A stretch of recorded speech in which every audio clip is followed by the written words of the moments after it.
Hi everybody and welcome back to the Legal Diaries. So quite a lot has changed from when I last gave an update on my law journey, my law progress. I spoke to you about being a real estate paralegal. I then changed and became a technology, media and telecoms disputes paralegal, dealing with a huge arbitration that has been going on for 8 years. And I was also offered a training contract. So me getting the training contract happened quite a while ago, but I did want to sit down and just tell you about my story and how that actually came to fruition. This was honestly, I think, the hardest process. It was the hardest in terms of just how long it was and just how kind of testing it was. It was very, very testing. So it started off with an application form which I filled out, and then there were some tests. There was a verbal reasoning test, a situational judgment test and a numerical test. Really, really hard in my opinion anyway. And then after that, the top 50 got selected to then take part in a telephone interview.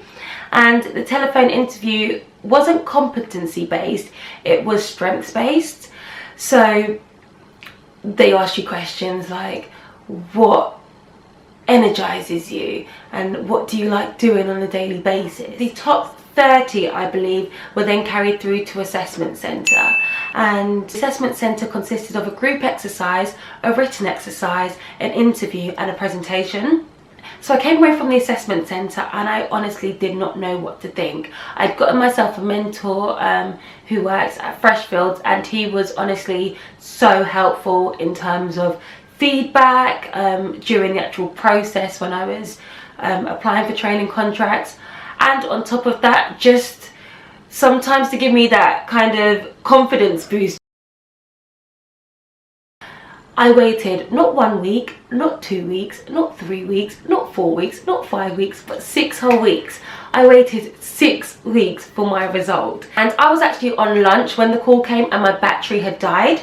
So I'd got back into work and I had received an email, and I think it said something along the lines of, "Hi Colleen, the guy's name was Ben. It's Ben here and I have tried to contact you. Could you please call me because it's regarding your assessment centre."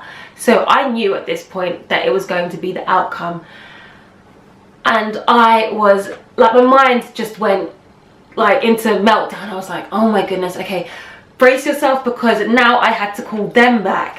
So from what I can actually remember from the phone conversation, he just basically said, "Hi Colleen, it's Ben calling." And then he basically apologised for the delay and explained that they had to get sign-off from their managers, etc. And then he was very helpful because he said, "I'm going to cut to the chase, Colleen.